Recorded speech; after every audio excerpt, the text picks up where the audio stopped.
Hello my loves, and welcome back to my series about estrangement and talking all things taboo around the topic. This week we are talking about parentification, and I have done videos on this on TikTok which have been shared by renowned therapists who have said basically they completely agree, this is exactly what the experience is like.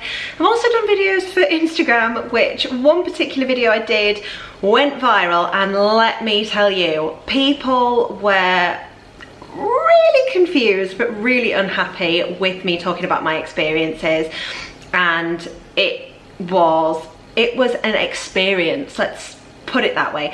So I thought I would do a longer format video to talk about parentification and my experiences with it, because that will clarify some things for you, despite the fact that I put it in the caption anyway, but people don't read that.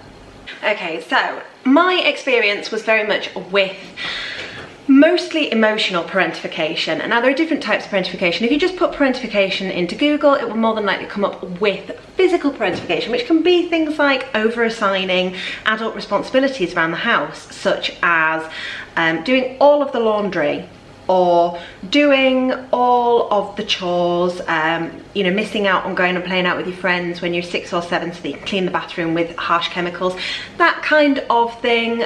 Being responsible for babysitting for younger siblings every single week, being responsible for getting everybody up to have breakfast, being responsible for putting your siblings to bed. They're all examples of physical parentification. Emotional parentification is essentially when the responsibility for adult worries and adult emotions is placed on the child, or the child is treated almost as a secondary spouse. And that was very much my experience growing up. And one of the things that I got a lot of comments from the video that went viral across Instagram and Facebook was, oh, woe is me, what a white girl problem this is. This isn't real abuse.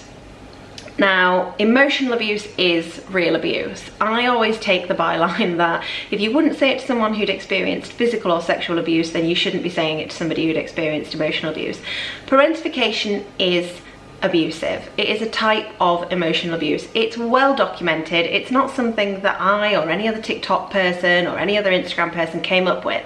It's been a documented term since the 1960s, and before that it was discussed as emotional parentification just without the term as far back as the 1940s. You know, this has been around for a while, and it's something that any therapist, any social worker, anyone who deals with abusive relationships will tell you is really, really common, especially in the narcissistic parent dynamic. I want to reiterate before I go any further in this video that I am not a therapist. I don't claim to be a professional. I am estranged from my parent, and I talk about my experiences based on that and based on what I have learned. So I'm not a professional, don't pretend to be, don't claim to be, don't want to be.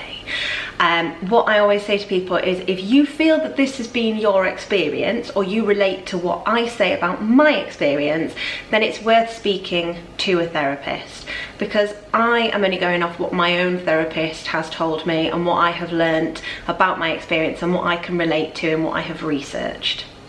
Okay?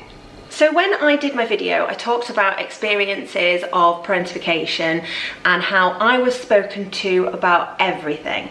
And I think people's biggest gripe was that even though I put in the text of the video, on the video and in the caption, that this is not the same as open, honest communication, this is very much leaning on your child as a therapist, and there's a difference between the two.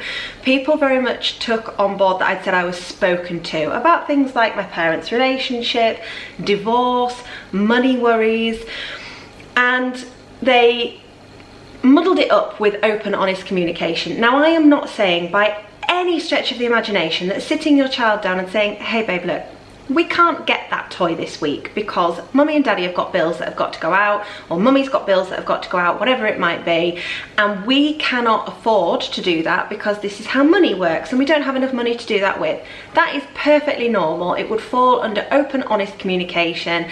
And if anything, I take the view that it's really important to encourage children to learn about money. I don't think they're too young. My children have a fantastic app called Go Henry, and they have little bank cards, and they can choose to save, they can do money learning tasks, they get their own pocket money, and then they can do tasks to earn more. I think money is so important to talk to children about. It's not acceptable, important, or normal to place the burden of worry of money onto your child. And that's the difference. From the age of 16, I was ringing debt collectors pretending to be my mum because she couldn't manage her own money. When I was as young as maybe 11, 12, probably even younger, I remember her sitting down to me and saying, oh, when your dad first left, I had to go to the bank manager and I cried to him and told him that I was going to kill myself and you because I just couldn't cope with money and no one will ever love you as much as I love you. That's not normal. And when you speak to therapists will tell you that there are a lot of fallouts from parentification. Again, money was one example. I could also give you the example of divorce. When I said that I was spoken to about divorce, but not in the terms of open, honest communication, because, for example, you may say to your child, if you've been in an abusive relationship, the same that I have said to my children about no longer having contact with my mum, that I feel that this person has done X, Y, Z, and that is not safe for me or you to be around, and that's why we're going down this procedure. By the age of about 9, I could give you the name of all the barristers involved, the name of the judges, how biased the judge was towards my mum, things that dad had said in court that day, how my dad didn't really want custody of me when he filed for it, he was just doing it to frighten us, how Alison had dressed that day, my dad's second wife, all of these things. And this is a child that can tell you these things. That's emotional parentification, and it's not normal. I was spoken to as a spouse, as a secondary adult. And this is one of many, many, many things that I experienced throughout my childhood that are not okay and that are toxic behaviour. But I think when we talk about things like this, it was so easy and so quick for people to say that isn't real abuse. That isn't a real thing. That's not real. Because it's a hidden kind of abuse. And it's left huge scars. Okay, so what can parentification actually do to us in adulthood? One of my videos on Instagram, an amazing therapist who is a psychotherapist that specialises in narcissistic parents, parentification and childhood abuse, replied to a question asked by somebody, and her name is Liberation Helen, that in short it creates anxiety, people pleasing, perfectionism, responsibility for everyone's emotions, hyper-independence, codependency, and erodes a sense of identity. I cannot tell you how validating that comment was, because I feel like I should win a prize for getting a bingo, because every single one of those is relevant to me. I am hyper independent when I don't need to be. I am codependent in my relationships and have tolerated things that I should never have tolerated, and never asked for change, never demanded change. I've had horrendous relationships and never questioned it because I felt that that was what I deserved. Until I had my kids and until I got older, I didn't have a sense of my own identity at all. I just had my mum's identity. I am hyper vigilant of other people's emotions around me.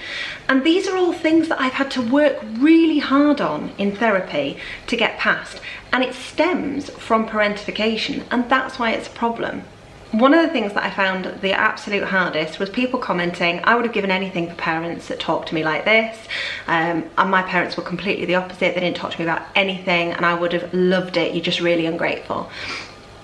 And I found it really frustrating because no, you wouldn't. You would have given anything for the middle ground, the same as I would have.